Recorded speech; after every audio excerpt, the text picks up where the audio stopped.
Welcome to Close of Play. We're back again. Myself, Sanjay, Murthy, and joined again by Geraint Jones, as you will be over the course of the Ashes. Geraint, up early this morning, mate? Not too bad. 6 o'clock. Right. It's your normal time, isn't it? Yeah, no, I had too old to stay up. I know there's a few people. One of the teachers, history teachers here, he stayed up and watched the first ball. But yeah, for me, it's I'll opt for the early start, and it's Ashes fever's great, isn't it? There's a number of boys I've heard, in class watching the lesson. Probably shouldn't do, but yeah, one of the lads, as I was on my way up to do this, just asked me, "Sir, are they all out?" So yeah, Ashes fever's here, and I'm loving it. I suppose you want them to be looking at their phones and watching the cricket rather than any dodgy material behind their school books, I suppose. That's the balance as the teacher to That's sort of to have an interest in it, but to keep them on the straight and narrow. But obviously, if it's cricket, they have a bit more leniency. 19 wickets fell today, 172 all out. England, who had won the toss and decided to bounce it. Brooke 52, Mitch Starc taking 7 for 58. And at that point, we thought it's going to be all over. And we were talking on the preview show about what the scores. I think we both went 3-1 England. I said England has got to win in Perth. And then 123 for 9 at Stumps, Australia. What a day.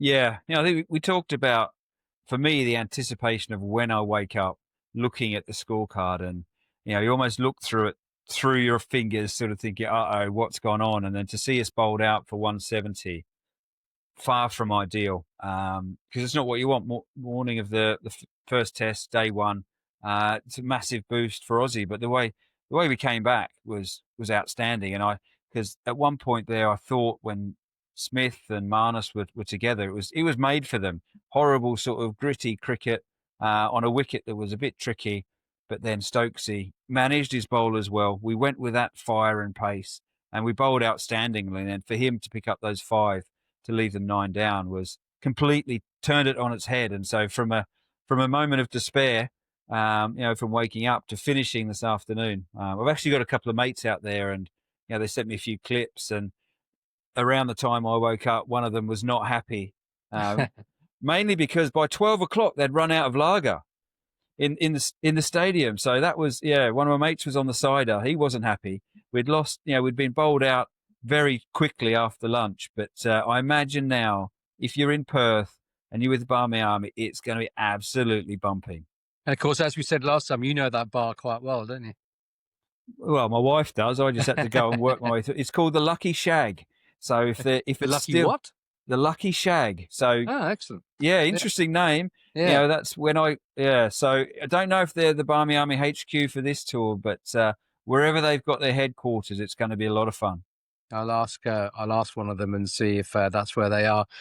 Steve Smith, I think it's one of his highest false shot rates in his Test career, is nigh on 50%. Is that testament to how well England bowled? And this is, I think it's pre-Stokes, isn't it? I think it's Jofra, Wood, Carse, and Atkinson were in the attack then. Or do you think drop-in pitches have got a role to play in this? Because they it doesn't matter how you make it, they haven't got the length or history, if you like, of a standard pitch. No, and I think this was a day one wicket. What you expect in Test matches, the bowlers who, if they put it in the right place, and which Mitchell Starc clearly did, he got 2 things out of it. He was able to swing the ball and seam it.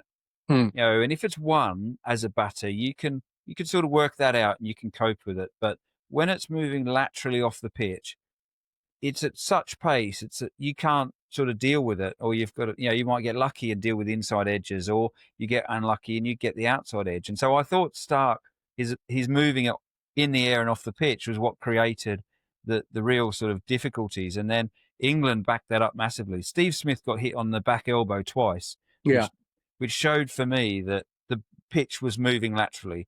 They were using the wobble seam, they were nipping it around, but I thought that it was set up for him, that he and Marnus, with their no runs and all that sort of stuff, were just going to play and miss, leave really well, and be a gritty, nuggety sort of batting pair. But full kudos to our guys. And on the wicket, it looked a bit green, so I expected that Mm. lateral. Whether or not, there's a lot of hype, and it had the bounce, it had the pace in it, but I also saw that it wasn't always consistent with that.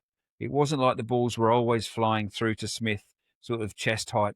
There were some which were down by his ankles, and so whether or not there was a slight bit of inconsistency, which you would expect from a drop in, but not from a Mm. regular pitch.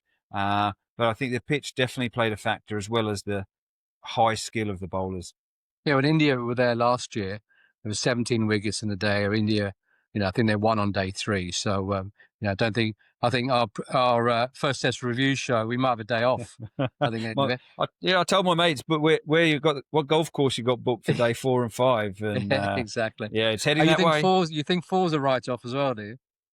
No, the one thing I expect from this drop-in pitch is to be lively today, day 1. Yeah. And then generally from a test wicket, what you Mellow out. expect is to get better. And with, Yeah. if we historically look at Melbourne, it can turn into quite a slow pitch. And so this one looks like it's got a bit more in it first off, but they always say as well, test cricket, day 2, day 3, they're your days to bat. And so that's when you set the game up. But, whether or not by day 3 we're going to be looking at a result, if it carries on with the pace and the, of wickets falling, England have got to have a look at the way they bat. They've gone Bazball style, and it hasn't worked. Whereas the Aussies tried to do it their traditional way, and so both teams have got to come up with a plan for sort of innings 2 on this wicket with what they've seen. Yeah, if England knock over Australia's last wicket in the morning, and they keep the lead, it'll be the first time since 1990 England have held a lead in the first test after the first day. So there you go. See, little fact for you there that I've thrown in. Let's Well take you done. back to say, I am it. That's what getting up at 5 in the morning does. It gives you that sort of, I've got a bit of time to kill here. Hey, mate, I'm a teacher. There's a thing called Copilot and AI now, so you're bluffing. Fact check. Let me take you back to 2005, where there was no AI, and you are standing up. You're keeping, to Harmison and Simon Jones. Flintoff probably as well, in terms of the 3 of the quicker bowlers in that side. How do they compare with today's bowlers for pace? Yeah, I probably think Archer and Wood have got a little bit on those guys, especially Simon could get up there towards 90, whereas I think what Wood and Archer and Carson's not too far off either. Is they probably can a bit more consistently at that level, but the guys I played with had the ability to bowl spells of which was up comparable, and you probably and very similar. If you think Wood and Simon Jones, that skiddy action at pace, putting it under, and then the taller bowlers of Harmison getting the bounce. So it's it shows how difficult. When you've got that mixture, and I suppose with my group, I had Hoggy, who was sort of 10 miles an hour slower, but he moved the ball a lot more in the air, and so as a batter, that's your difficulty. Is you can cope with pace to a level. Top level batters, that 90 mile an hour, it's uncomfortable, but you can come up with a method. It's when that movement laterally or in the air comes into it, that high skill, that's when it becomes really, really hard. And so, that's what impressed me today about the England bowlers, is they were showing skill levels of that ability to move the ball, especially off the seam. And as a batter, I said that's the hardest thing to deal with. Give us an insight as to how far back you stood to, let's say, Simon Jones at his quickest, and then how many yards further back you'd have to stand to Jofra Archer or to Mark Wood. It probably wouldn't be too dissimilar, but you'd be getting close to that 30-yard circle. So what's that, pitch and a half? Yeah, okay. That's probably, especially with the bounce of the Australian wickets. That's why wicket-keeping in England is that tougher challenge, because you just don't have the carry. So the guys are still bowling 90 mile an hour. Yeah. But you have to be up close to 20, 25. So a pitch right, length. okay. So okay, so it's half a pitch, kind of, if a cricket pitch is 22 yards or something, and Mm. you're at 30, 35, say in Australia, and at 25 or so, you're talking 5 to 10, half a pitch, quarter of a pitch difference. That's a lot, isn't it? Yeah, and that's why you see, to talk geeky technical wicket Yeah, keeping. let's do it. Yeah. That's why you see there's differences in techniques. So the Australian style is lots of lateral footwork. You see them catching long, and they skip side to side. And they, when I see young kids emulate it, they overdo it, and it's almost an exaggerated way. But in Australia, you have the time to do that. The ball's floating through the air to you. Well, not floating, but the ball's coming through to the air at you, and you've got distance to be able to get those movements in. In England, when you're closer, the ball's hitting you. So that's where, when you think of Jack Russell, his keeping style, that's why English keepers traditionally have stood stiller, watched the ball move a bit more, and been more of a sway and head and hands to the ball, comparing with that Australian lateral movement, side skipping, hands out in front, because you've got time to do it. Yeah, I mean, it's interesting, isn't it, that we talk about the ball a lot, the Kookaburra ball versus the Duke's ball, but also they say that cricket's a batter's game, but actually it was the bowlers today that have made the real difference. And all right, you can say the bowlers win your matches, but Mitchell Starc is the oldest seamer to take 7 for in a test match. There you go, another stat that you can fact check also when you've got 5 minutes. And also the second after Sir Alec Bedser to take 7 wickets on the first day of the first test. He's been the unforgotten man. I mean, there's been a lot of talk about Hazelwood, who apparently, news came out today, may miss the entire series. We'll have to see whether that's misinformation or disinformation or not. Cummings could be back next time. Not a chat about them and Boland, but Mitchell Starc's kind of gone under the radar, and he destroyed the top order of England, or most of the order of England.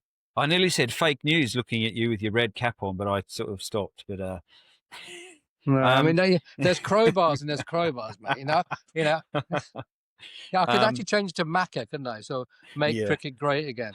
I'll leave that to you. Whatever that is, yeah. But yeah, no, you're right. With everyone expected Starc to come into play with the pink ball. He's renowned in Australia as the pink ball specialist, isn't he? So historically, that's been at Adelaide, and it's all been around. Well, those guys, Cummins, Hazelwood, they'll win us this first test. Starkey will win us the pink ball test, and then we're 2-0 up. We're away. Yeah. Obviously, he's had to, being that senior player, he's had to step up, and he's got that bowling unit on his shoulders. And I thought his skill level today was exceptional. He doesn't always consistently swing. His vents were good, weren't they? Yeah, exactly. And so to get, Zach's dismissal, last ball of the first over, and that started him. He's a real confidence guy, Starc. He often, if he gets a wicket in his first over, you think back to Rory Burns, when he knocked him over leg stump there. Yeah, he's away then, because if he doesn't quite get it right in his first couple, he's such a tall man, and the rhythm and the feel of it, he goes searching for it. But you get a wicket early doors, you're flying. And then he just followed on with it, because the other guys didn't necessarily back him up. He sort of was a bit of a one-man show. Yeah, exactly. He took 6 for 7 versus the West Indies his last test, which was his best bowling figures. And now he takes 7 for 58. It's and again, 32, 33. It's, coming towards the end-ish, but he certainly got his team in that position, which at halftime they would have thought was a winning position. And then Sir Ben turned up, and also in his early 30s, and just destroyed the Australian lower to middle order, because we'd said before, you've got Smith, Head, and Alex Carey's a good batsman. Probably technically the most proficient of all the Australian batsmen, but they all went, under the guidance of the captain. And England knew that once they got 6 down, once they got those guys and someone like Carey going, you had Starc coming in at number 8. Yeah, a couple of nice drives. Yeah, but that's a long tail. You sort of, and that's where England was so poor. The way that they fell away after lunch and lost those 5 some of those wickets. shots. I mean, I was listening to TMS this morning, and a constant sort of theme was that if that was Headingley or Edgbaston, those shots Smith and Bryden Castle thing would have gone for comfortable sixes. But 85 metres, that AFL ground that's a long way. It's 2 hits for me. That's but you're One right. of And those it's is a wedge, though, right? yeah. Missed left, but Yeah. yeah, you're right. That it's been talked about, hasn't it? And it's been something that the Aussies have obviously looked at, and the method of play that our guys use with that aggressive, and they're going to take the short ball on, and we saw those dismissals, and so and that's what I mean. Our batters have got to work that out because Australia won't go away from that. You know, we will. Their perception is that our batters will always go for it. So you'll see those 2, possibly 3 fielders out in that region all the time because you want to blow away the tail. You know, taking the last 5 for 12 runs or whatever. That's perfect. Yeah. But, and that's where Stokes to be able to do similar. And I always felt watching this morning, looking at the wicket and the fact that, interestingly, we haven't even mentioned that England left out Bashir. So, at this point, it's a masterstroke, to be able to go through that fast bowling armory and then go to Stokes with, I've mentioned a bit, the skill level. He's able to bowl to right and left-handers so brilliantly. And he then could, he got into a rhythm and he takes wickets. We always know that he takes wickets. So cleaning up their tail, I know we've got 1 wicket to go, but, that'll happen pretty quick. But yeah, both sides knocking over the tail is hugely important because you Kookaburra ball, I expect the innings will last more than the 30 that each one has this time. So as you get into that Kookaburra ball, it's something as teams we always talked about, and especially in Australia, growing up in Australia, playing club cricket, they always, you play a long day, and it was always like, we score our runs after tea. Tough to lunch, gets easier in the middle, but you stay in because after tea is where you score your runs. And that comes down to the Kookaburra ball, the lack of seam. And so that's been the Australian mantra for years and years and years. And so when that happens in Australia, you see it. And so teams now have got to work out, right, okay, how are we going to get to that 40, 50th over? Because if we do, we can then put ourselves in a position. So that's going to be tomorrow is quite fascinating for how England go about it to put themselves in a position where they tire out Starc. They put pressure on these guys and they maybe get Lyon bowling on a wicket that's not ready for him yet. And then you're looking at that sort of 300-400 run lead, and that's complete driving seat. Yeah. We'll get to tomorrow's predictions in a minute. I've got a true or false question for you. So what we're going to do, right, is that, so this is obviously the first test, first day.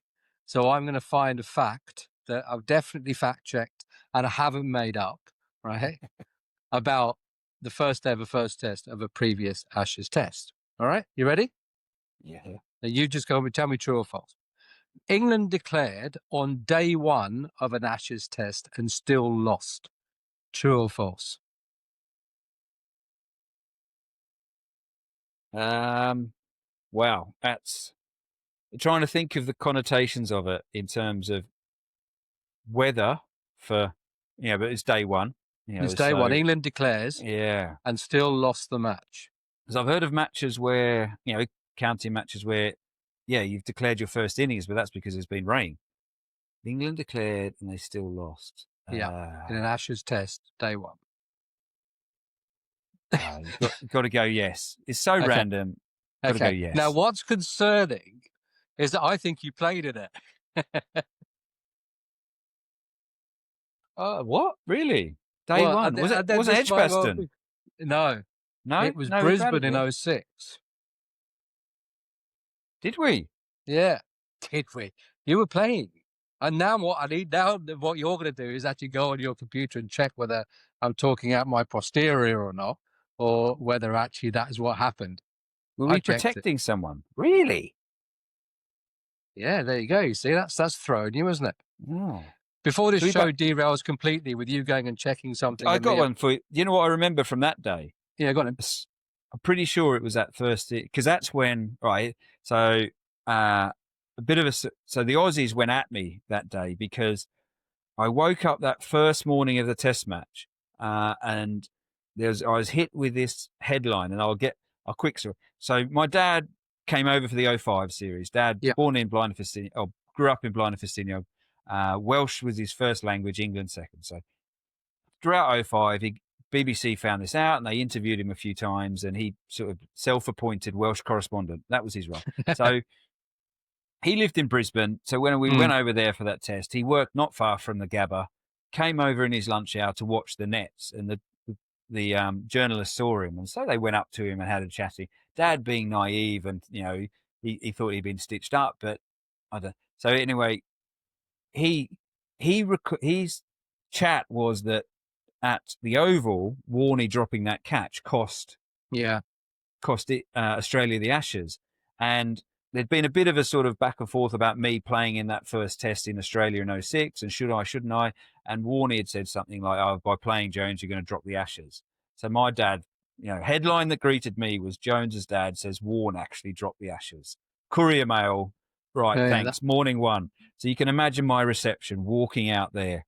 Okay, he probably should have saved this for the Aussie test, but for Brisbane test. But anyway, But anyway, that day, as well as getting abused, asking them, "Where's your dad? Is he coming out to help you bat?" and stuff like that, was I played a sweep shot off Warney and hit Billy Bowden in the hip and bust his sort of microphone that they used. Yeah, which was quite gratifying, because after edgebasting in 05, Billy Bowden took the ball, called for the ball at the end of that match. That my catch. That's all I'm known for. What do I want at home on my mantelpiece? That ball. Have I got it? Have I heck? Billy Bowden's got it somewhere under his bed in New Zealand. Yeah. So that's what I remember from day one. But, and you didn't remember the answer. So we're going with true. No. You're right. Okay. It's true. What's more concerning is that you played in it and don't remember that. But we'll move on from that. Coming to the end, mate. Been a long day so far. I mean, we've been 6.5 hours into the day.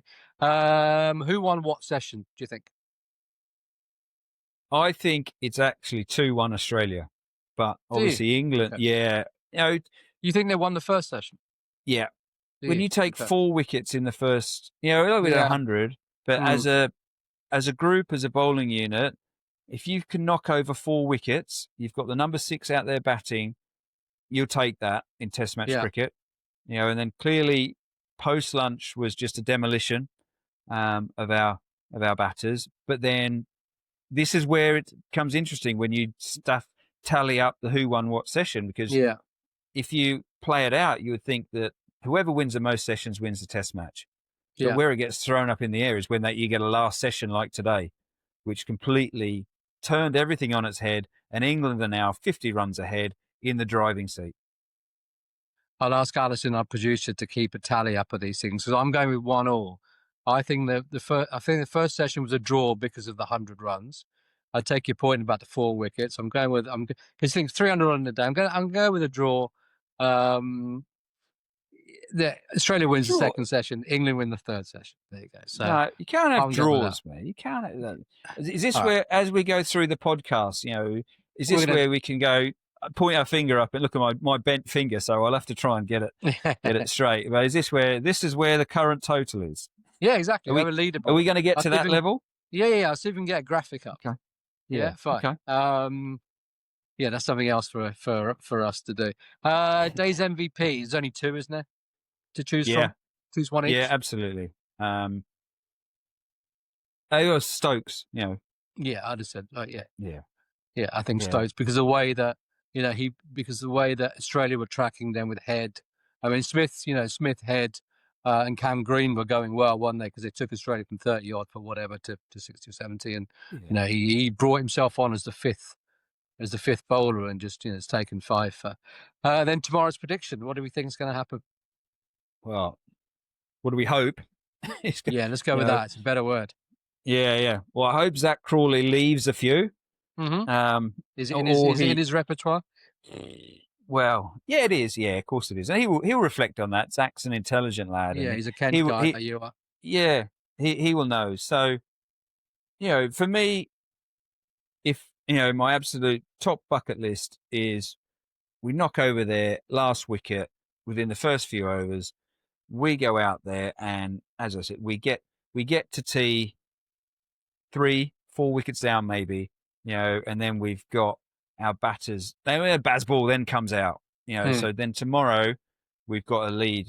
We've got a lead of let's call it 50 overnight, knock them over quick. We're getting towards 400 run lead. That's my A1, Yeah. That's what I'd love to happen. Is Nathan Lyon going to play a part? I don't know, but interesting with the wicket. He's obviously, he's world class. He's, so he will have to bowl. If England bat as I want them to, he will have to bowl. It's just England's approach to him. You can't just sit there and he's too good just to try and see him off. Push him, But then when you try and score against him, you bring his skill level and might get you out. So he will play a part. But number one for our batters is to sort of see through spell 1 and 2 of their faster bowlers, get them bowling spell 3, spell 4, and then that is when you cash in and you make your runs. Final question: do you think Australia will be batting again at the end of tomorrow's play? Well, Stokesy, who knows with Stokesy?